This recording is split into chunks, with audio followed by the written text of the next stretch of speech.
Halo anak-anak, selamat pagi, selamat berjumpa kembali.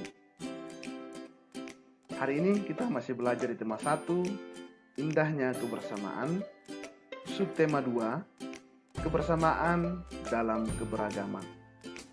Mata pelajaran IPA dengan materi alat pendengaran manusia. Anak-anak, pada materi kalian telah mempelajari berbagai sumber bunyi yang berasal dari alat musik tradisional. Ada alat kecapi, ada tifa, angklung, saluang, dan kendang. Kalian telah mempelajari perambatan bunyi. Bahkan kalian telah melakukan 3 percobaan, ya. Percobaan yang pertama yaitu mengetahui sifat bunyi atau perambatan bunyi melalui udara. Percobaan yang kedua yaitu mengetahui perambatan bunyi melalui benda padat. Percobaan yang ketiga yaitu mengetahui perambatan bunyi melalui benda cair. Kita akan belajar bagaimana prosesnya sehingga bunyi yang dihasilkan dari sumber bunyi itu bisa kita dengarkan dengan baik oleh telinga kita. Tapi sebelum kita mulai belajar, guru akan putarkan sebuah musik. Kalian dengarkan baik-baik ya.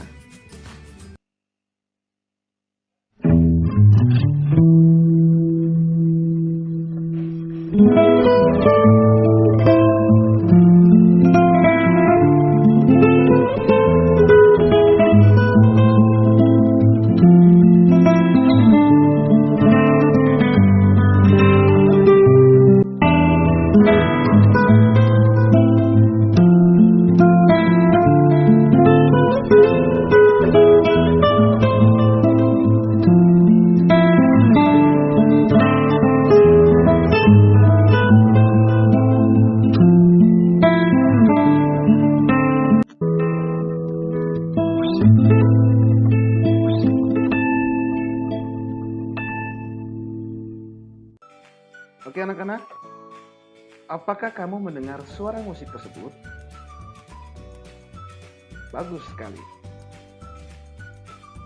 Suara musik itu berasal dari alat musik apa? Betul sekali, suara musik itu berasal dari suara gitar ya. Tahukah kalian bagaimana proses bunyi tersebut sampai ke telingamu sehingga kamu bisa tahu bunyi apakah itu? Oke, kalau belum tahu, mari kita ikuti sama-sama video pembelajaran ini sampai selesai sehingga kalian bisa mengetahui bagaimana prosesnya sehingga bunyi itu bisa kalian dengarkan dengan baik. Kita bisa mendengar karena kita memiliki telinga. Telinga merupakan salah satu panca indera atau bisa disebut indera pendengaran yang memiliki fungsi sebagai alat pendengaran dan sebagai alat keseimbangan tubuh. Itu adalah bagian-bagian telinga dan fungsinya.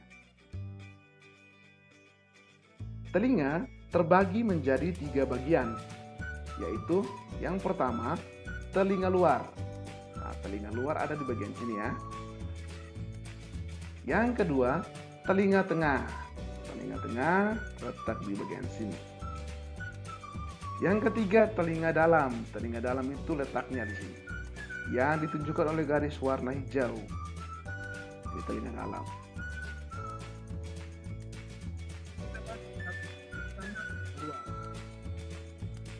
Perhatikan gambar ini. Telinga luar itu terdiri atas daun telinga. Daun telinga berfungsi untuk menangkap suara atau bunyi dari luar. Yang berikutnya ada lubang telinga. Lubang telinga di sini. Lubang telinga ini berfungsi sebagai tempat masuknya bunyi ke dalam telinga. Yang ketiga adalah liang telinga atau saluran pendengaran. Letaknya di sini. Liang telinga ini berfungsi meneruskan bunyi ke telinga tengah. Pada liang telinga, terdapat rambut halus yang berfungsi menghalangi debu dan air yang masuk ke telinga. Nah, itu adalah bagian-bagian daripada telinga luar. Dua, telinga tengah. Oke, perhatikan gambar bagian telinga berikut. Nah, telinga tengah letaknya di sini. Kalau kita perbesar, maka tampaknya seperti ini ya. Telinga tengah ini terdiri dari gendang telinga yang berfungsi untuk menerima getaran bunyi dari daun telinga dan meneruskannya ke tulang pendengaran. Berikut ada yang namanya tulang pendengaran. Nah, tulang pendengaran ini terdiri dari tulang martil, tulang landasan, dan tulang sanggurdi. Ada 3 di sini ya. Oke. Tulang pendengaran ini berfungsi meneruskan getaran bunyi ke koklea atau rumah siput.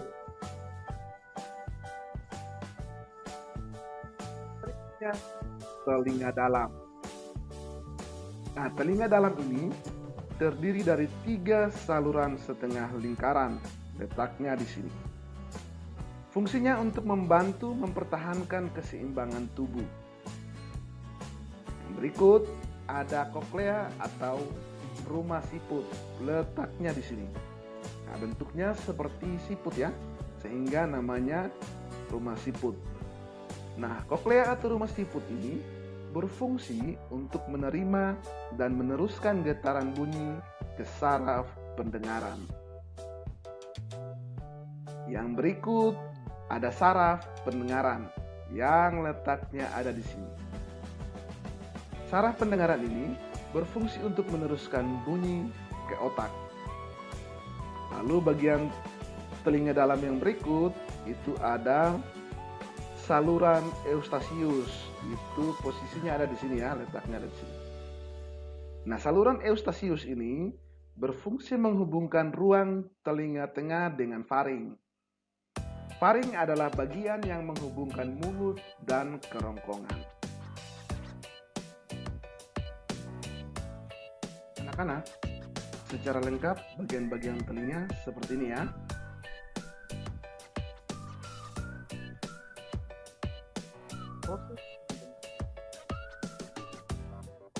Semua bunyi berasal dari benda yang bergetar. Getaran suatu benda mengakibatkan udara di sekitarnya ikut bergetar. Lalu bunyi merambat melalui udara dan ditangkap oleh daun telinga kita.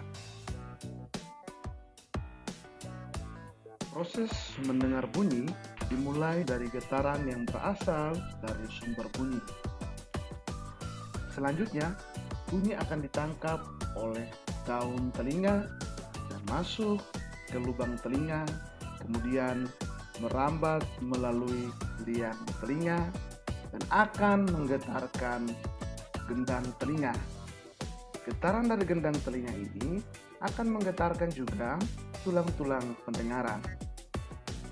Kemudian, rumah siput akan menangkap getaran bunyi dari tulang pendengaran dan kemudian diteruskan ke saraf pendengaran. Dari saraf pendengaran, bunyi akan diteruskan ke otak kita, sehingga kita bisa mengetahui bunyi apa itu dan dari mana datangnya bunyi tersebut. Cara merawat telinga. Setelah kamu mengetahui bagian-bagian telinga dan fungsinya, serta proses mendengar bunyi, sekarang kamu dapat membayangkan bagaimana jika telinga rusak. Tentu kita akan sulit mendengar, bahkan kita tidak dapat mendengar sama sekali, atau sering disebut tuli.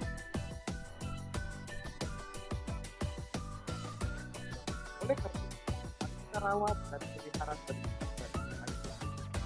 Contohnya, pertama, bersihkan kotoran yang terdapat di bagian telinga luar dengan kapas atau cotton bud. Janganlah menggunakan benda tajam ketika membersihkan telinga luar, karena bisa terkena infeksi bila tertusuk. Yang kedua, Apabila terjadi infeksi bagian telinga tengah akibat kena tusukan benda tajam atau kemasukan air, maka segera periksakan ke dokter. Yang ketiga, bila ada suara yang memekakkan telinga, segera tutup kedua lubang telinga agar gendang telinga tidak rusak. Telinga sangat penting bagi kita. Dengan telinga, kita dapat mendengarkan bunyi-bunyian. Kita juga bisa mendengar alat musik tradisional karena kita memiliki telinga dan berfungsi dengan baik. Oleh sebab itu, rawatlah telingamu dengan baik. Terakhir, aku ingatkan bahwa dalam situasi saat ini, situasi COVID-19, ayo kita terapkan 5M. Pertama, memakai masker. Yang kedua, menjaga jarak. Yang ketiga, mencuci tangan. Yang keempat, menghindari kerumunan. Dan yang kelima, mengurangi mobilitas. Anak-anak, itu saja materi kita hari ini yang berkaitan dengan alat pendengaran manusia. Kita jumpa kembali lagi pada materi-materi selanjutnya.